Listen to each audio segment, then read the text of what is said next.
여러분 안녕하십니까? 오늘은 그 모세 이야기를 통해서 인간의 능력과 하나님의 능력에 대해서 조금 말씀을 드릴까 합니다. 이야기가 좀 길어지겠지만은 좀 중간중간 잘라서 계속하도록 하겠습니다. 가끔씩 어떤 사람이 역사의 그 한 페이지를 걸어가고 후세 사람들에게 큰 영향을 미칠 수가 있습니다. 모세가 바로 그런 인물입니다. 모세는 그 할리우드 영화처럼 화려하게 묘사할 필요가 없을 정도로 그 자체로 아주 위대했습니다. 사실 스테판이라는 1세기 교회 그 지도자는 그의 목숨을 앗아간 설교에서 모세를 믿을 수 없을 정도로 재능 있는 개인으로 이렇게 묘사를 했습니다. 사도행전 7장 20절에서 22절을 보시면 내용이 있습니다. 분명히 스데반은 그의 나라의 조국의 역사에서 매우 중요한 역할을 한 사람인 모세에 대해서 그 전해진 성경적 증거와 그리고 전통 그 역사에 대해서 아주 익숙했던 사람입니다. 스데반은 모세를 육체적으로 아름답다고 묘사를 했습니다. 사실 그 역사가인 요세푸스에 따르면은 모세는 이집트인들이 그를 보기 위해 몰려들 정도로 뛰어난 힘과 아름다움을 지닌 사람이었습니다. 요즘 말로 하면 이제 아이돌이죠. 네. 좀 비유가 그런가요? 네. 그렇게 인기를 이야기 드린 겁니다. 그러나 모세의 신체적 자산은 스테판이 그 사도행전 7장 22절에서 묘사한 그의 그 지적 성취를 가리지 않습니다. 모세는 그 유아기 때부터 청년이 될 때까지 이집트의 왕궁에서 아주 훌륭한 왕실 교육을 받았습니다. 모세 시대의 이집트는 그 세계에서 가장 진보적이고 또 생산적인 나라였고 또 앞서가던 나라였죠. 모세는 다음과 같은 종류의 그 훈련을 받았습니다. 피라미드 건설로 이어졌고요. 그 수학, 또 공학, 예술, 건축, 또 왕의 그 선택된 또 상속자로서 그는 또 정치적 리더십과 전쟁에 대비하도록 또 어떤 군사학, 설계된 어떤 그 맞춤형 학습 과정을 전부 맞춘 거죠. 그렇게 받았습니다. 이것은 스데반이 묘사한 세 번째 핵심적 그 특성인데요. 즉 모세의 리더십 능력으로 이어지는데요. 스데반은 말과 행동이 강력하다는 그 간단한 구절에서 모세를 위대한 사람들의 지도자로 만든 본질을 이렇게 이야기합니다. 요세푸스의 기록에 나오는 다른 사건들은 모세의 그 리더십 능력을 잘 보여주고 있습니다. 에티오피아인들이 이집트를 공격했을 때 이집트는 붕괴 직전이었습니다. 모세는 군대를 지휘하는 장군으로 임명되었고 그의 그 지도력 아래 판세가 바뀌면서 에티오피아인들은 물러났습니다. 확실히 어떤 개인이 스스로 하나님을 섬기고 기쁘게 할 수 있는 능력이 있다면은 모세가 바로 그런 사람 아닌가 생각이 됩니다. 그러나 모세의 삶에서 일어난 그 한 사건은 인간의 능력과 신의 능력의 차이를 보여줍니다. 그것은 출애굽기 3장에 기록되어 있는데요. 이집트의 궁전에서 일어난 것이 아니고 사막 뒤편 시나이산 근처의 그 사막 그 건조한 땅에서 일어났습니다. 당시 모세는 80세였고요. 이 사건을 이해하려면 40년 전에 모세가 인간적으로 말해서 인생의 그 전성기에 일어났던 또 다른 사건을 살펴봐야 됩니다. 그 사건은 출애굽기 2장 11절에서 15절에 기록이 되어 있습니다. 어느 날 모세가 자라서 자기 동족이 있는 곳으로 나가서 그들이 고된 노동을 하는 것을 보았습니다. 그는 이집트인들이 자기 동족인 히브리인을 때리는 것을 보았습니다. 이리저리 둘러보아도 아무도 없는 것을 보고 이집트인을 죽이고 모래 속에 숨겼습니다. 다음날 모세는 나가서 두 히브리인이 자기 동족이죠 싸우는 것을 보았습니다. 그는 잘못한 사람에게 물었습니다. 네가 왜 내 동족 히브리인을 때리느냐? 그러니까 그 사람이 말했습니다. 누가 너를 우리의 통치자와 재판관으로 세웠느냐? 내가 이집트인을 죽인 것처럼 나를 죽이려고 생각하느냐? 그러자 모세는 두려워서 생각합니다. 내가 한 일이 알려졌을 것이다. 파라오는 이 소식을 듣고 모세를 죽이려고 했지만 모세는 파라오를 피해 미디안으로 가서 이제 살게 됩니다. 그곳에서 그는 우물가에 앉습니다. 선지자들 보면 전부 모든 일들이 우물가에서 일어납니다. 예수님이 그 사마리아 여인을 만난 것도 우물가였죠. 모세는 재능 있는 사람이었고 인생에서의 그 사명을 예리하게 알고 있었습니다. 그는 이집트인의 지혜로 훈련을 받았고 또 강력한 리더십 기술을 가지고 있었습니다. 게다가 그는 자신이 그의 종족인 이스라엘과 관련되기로 결심했습니다. 그는 히브리인 친척 중 한 명을 박해하던 사람의 목숨을 앗아갔는데 아마도 그 행동이 그 히브리인들의 그 지원을 이끌어내고 궁극적으로 이스라엘의 그 해방의 자유로 이어질 것이라고 기대했을 것입니다. 결국 히브리서 11장 그 26절에 따르면은 그는 그리스도를 위하여 받는 모욕을 이집트의 보화보다도 더 귀하게 여겼습니다. 이러한 결과로 나타나죠. 우리는 모세가 하루 동안 밝게 타올랐다고 이렇게 표현할 수 있겠습니다. 하지만 그는 육체나 자신의 힘으로 자신의 능력에 의존했기 때문에 그는 한 줌의 재처럼 그의 행위와 바램은 흩어져 버렸습니다. 우리는 모세가 떠날 때보다 2배 많은 나이로 이집트로 돌아왔을 때 일어난 일과 대부분의 그 사람들이 이미 은퇴할 기회를 찾았을 때 일어난 일의 놀라운 대조에 충격을 받습니다.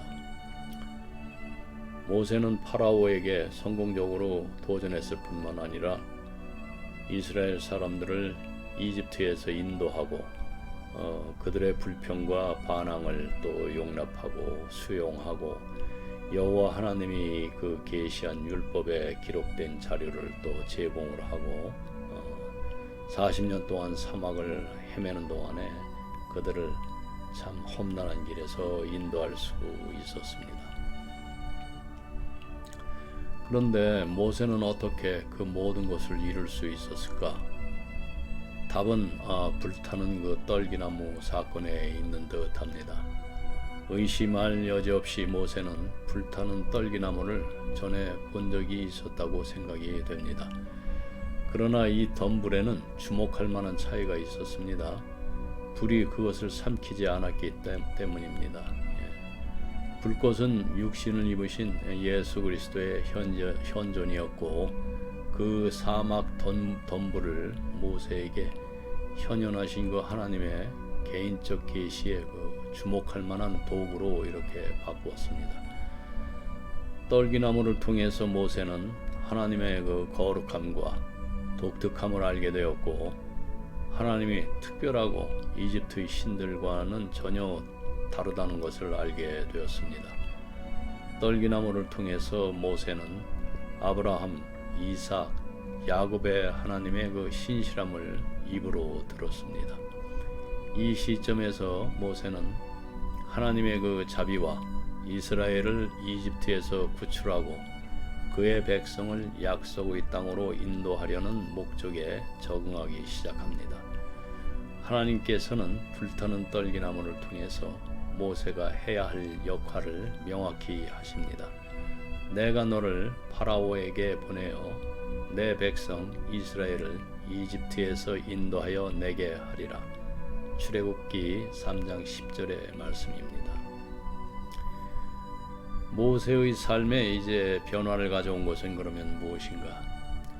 그는 40세에 견뎌내지 못한 것을 80세의 나이에 어떻게 견뎌냈는가? 히브리서 11장 27절은 그는 보이지 않는 분을 보았기 때문에 참았다라고 말합니다. 모세가 극도로 활동적이고 의미 있는 삶을 살면서도 소진되는 것을 피할 수 있었던 가장 큰 차이점은 그가 매일 하나님의 현존, 그러니까 임재의 현실과 함께 살았다는 것입니다. 네. 어떤 사람들은 그 수많은 저술과 설교를 하지요. 네. 유명하신 분들도 많이 계시고 영적 삶에 대한 주제로 쓰인 책의 수에 또 때로는 충격을 받습니다. 한평생에 이 많은 저서가 남을 수가 있을까?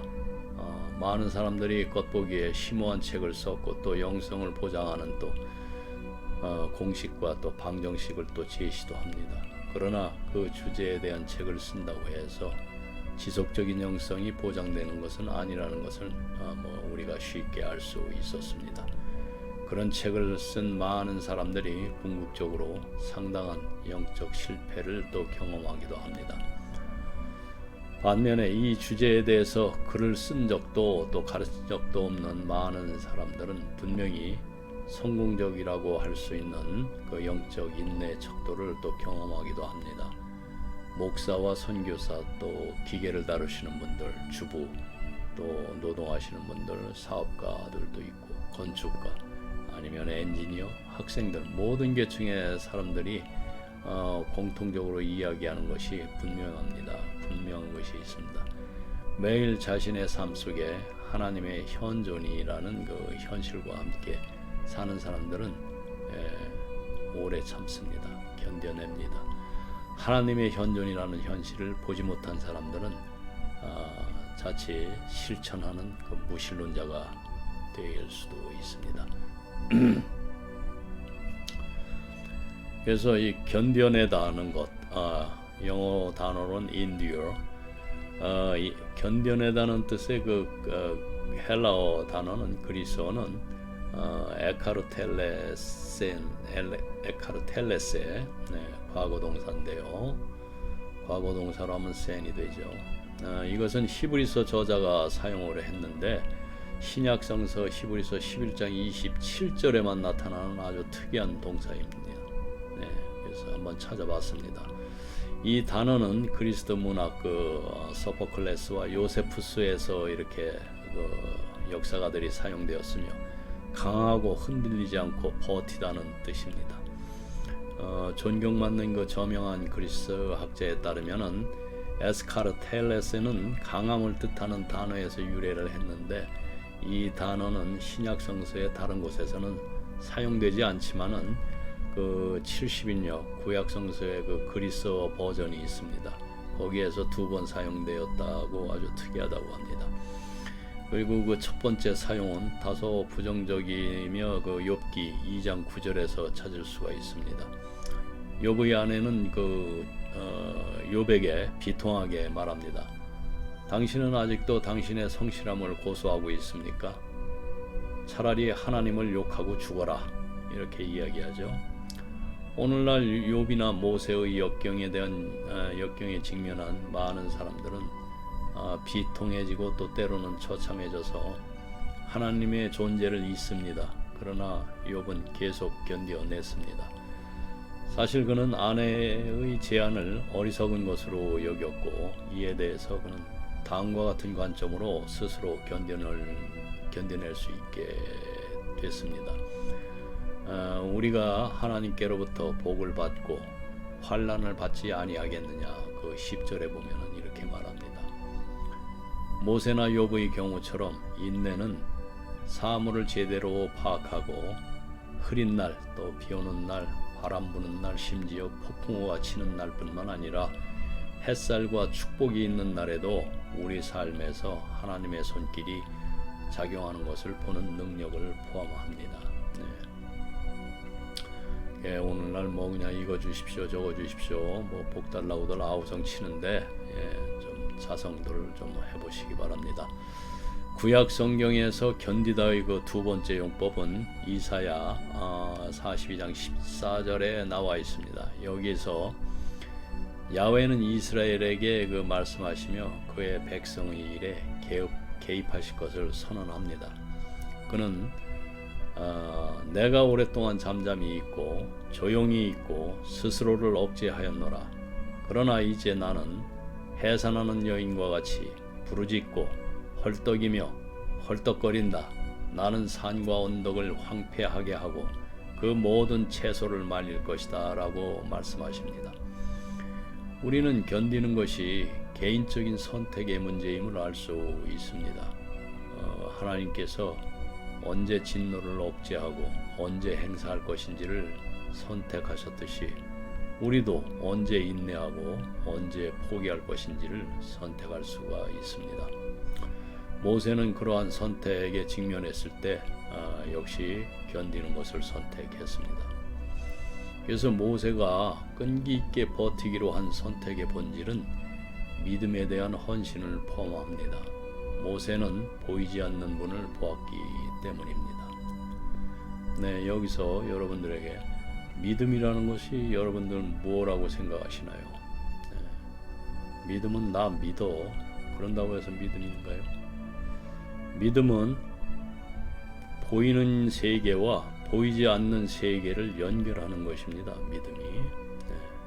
그래서 사실 히브리서 11장 27절의 그는 보이지 않는 분을 보고 끈기 있게 버텼습니다 라는 진술은 믿음이 무엇인지에 대한 그 아주 본질을 잘 설명합니다. 그래서 잊지 마세요. 여러분들이 믿음 하나님이 주셔야 믿지 이런 이야기들 그냥 농담처럼들 지나가는 의미 없이 하는 얘기들 하시는데 그것은 잘못된 시각이고 믿음은 분명하게 이 우리들이 볼 수 있는 현실 세계와 보이지 않는 엄연하게 현존하는 그 묵시의 세계를 연결하는 것입니다. 여러분은 그 믿음의 눈으로 오늘도 이렇게 살아가셔야 되는 것이에요. 적어도 그리스도인이라면은 그래서 그것은 우리가 오감으로 어떤 목사님은 이렇게 설교를 하는데 마음이 왜 변하지 않느냐 이렇게 얘기를 하는데 참 뭘 모르는 사람이에요.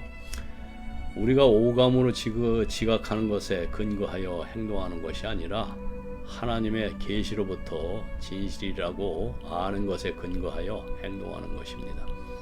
그것은 하나님이 나와 함께 계시니 나는 포기하지 않을 것이다 라고 말하는 것입니다.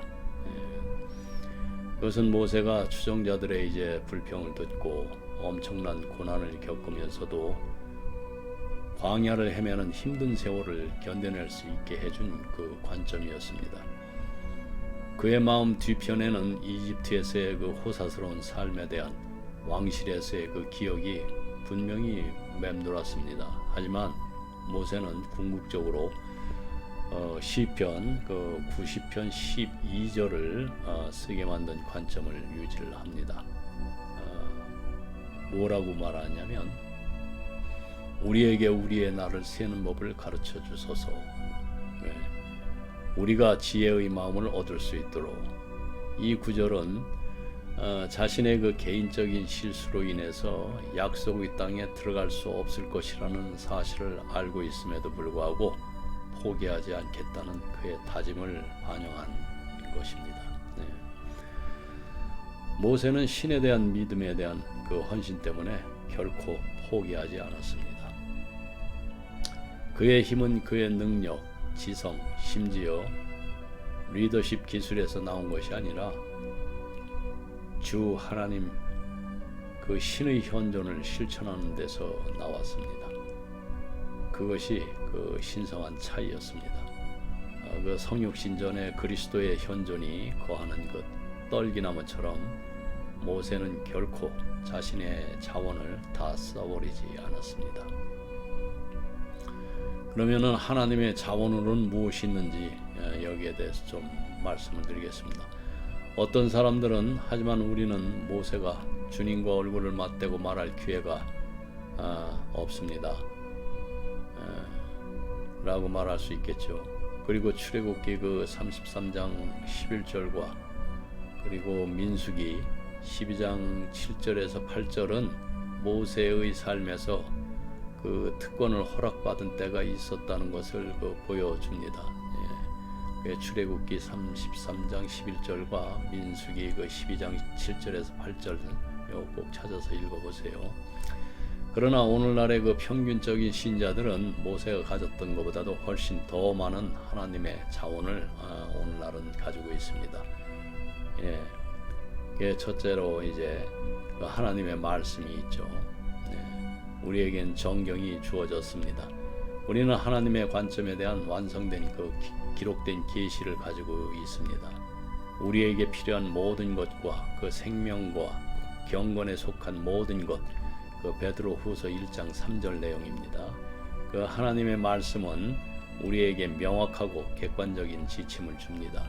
이것은 디모데후서 3장 16절에서 17절 말씀을 찾아보세요. 그것은 또 우리에게 무엇을 믿어야 하는지 교리와 언제 틀렸는지 또 책망을 우리에게 또 알려줍니다. 그것은 우리를 올바른 길로 돌려놓습니다. 이렇게 교정이 됩니다. 그리고 그것은 우리에게 하나님과 다른 사람들과의 관계에서 올바른 길에 머물도록 해주는 긍정적인 원칙을 줍니다. 이것이 바로 올바른 삶에 대한 교훈을 주는 것입니다. 인간다운 삶이라고 이야기들 하죠. 우리는 또한 우리 안에 사는 성령 하나님의 자원을 가지고 있습니다. 로마서 8장 9절을 찾아보세요. 이것은 구약 성도들에게는 사실이 아니었겠죠. 그러나 성령께서는 궁극적인 우리들의 상담자이십니다. 그래서 요한복음 16장에서 예수께서 위로자, 보혜사란 말은 곁에서 부르심을 받아 도움을 받음으로 이렇게 묘사가 됩니다. 그렇게 묘사되신 분입니다. 그분은 우리가 그분의 권능 안에서 행할 때 우리의 옛 본성의 어떤 악한 욕망을 충족시키지 않도록 능력을 주시는 분입니다. 갈라디아서 5장 16절 말씀이죠. 당신은 매일 그분의 현존에 민감합니까? 직장 상황에 연루될 때 하나님께서 모든 것을 다 보신다는 것을 깨닫습니까? 다른 사람들과 또 사교적으로 있을 때 하나님께서 당신이 시기, 탐욕, 정욕의 감정을 품고 있는지 아신다는 것을 깨닫습니까? 하나님께서 당신의 가장 깊은 존재의 생각과 의도를 알고 계시다는 것을 깨닫습니까? 이런 하나님이신 줄을 알면은 안 바뀔 수가 없죠. 그 다음에 이제는 기도가 있습니다. 더욱이 우리는 기도를 통해서 하나님과 소통할 수 있는 직접적이고 즉각적인 접근 경로를 가지고 있습니다. 우리는 과거에 괴로워하거나 미래에 대해 불안해할 수 있지만은 모든 일에 기도, 그러니까 하나님과의 접촉이죠. 그리고 간구, 구체적으로 이렇게 필요를 표명으로 하죠. 그리고 감사, 하나님께서 하실 일, 나에게 베풀어 주실 일 미리 감사하고 여러분의 요청을 하나님께 이렇게 드리죠. 그래서 빌립보서 4장 6절에 나타나신 말씀이에요. 그게 또 지시를 받습니다. 우리가 이 놀라운 자원을 이렇게 활용을 할 때 사도 바울은 마음의 평화 뿐만 아니라 7절을 보세요.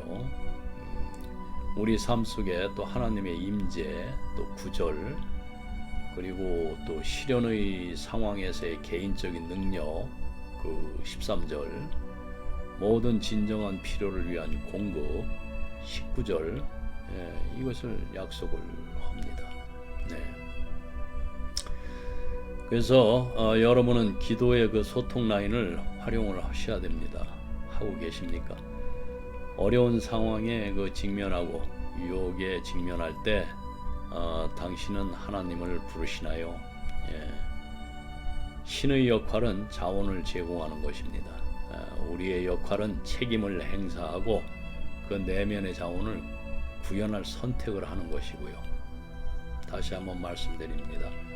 하나님의 역할은 자원을 제공하는 것이고 우리의 역할은 우리의 책임을 행사하고 그 내면의 자원을 구현할 선택을 하는 것입니다. 이 현실에.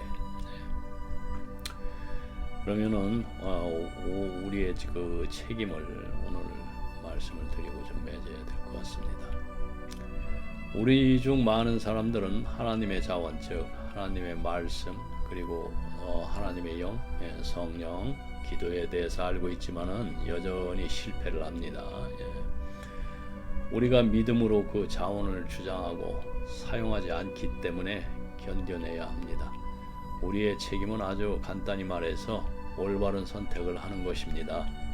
압도적인 상황이나 어려운 도전이나 불가능한 과제에 이렇게 직면했을 때 우리는 선택해야 합니다. 역사 전반에 걸쳐서 하나님께서 인류를 다루신 방법의 본질은 그분께서 개인에게 그분께 순종하고 그분을 신뢰하기로 선택할 기회를 주신다는 것입니다. 그것은 우리의 책임입니다.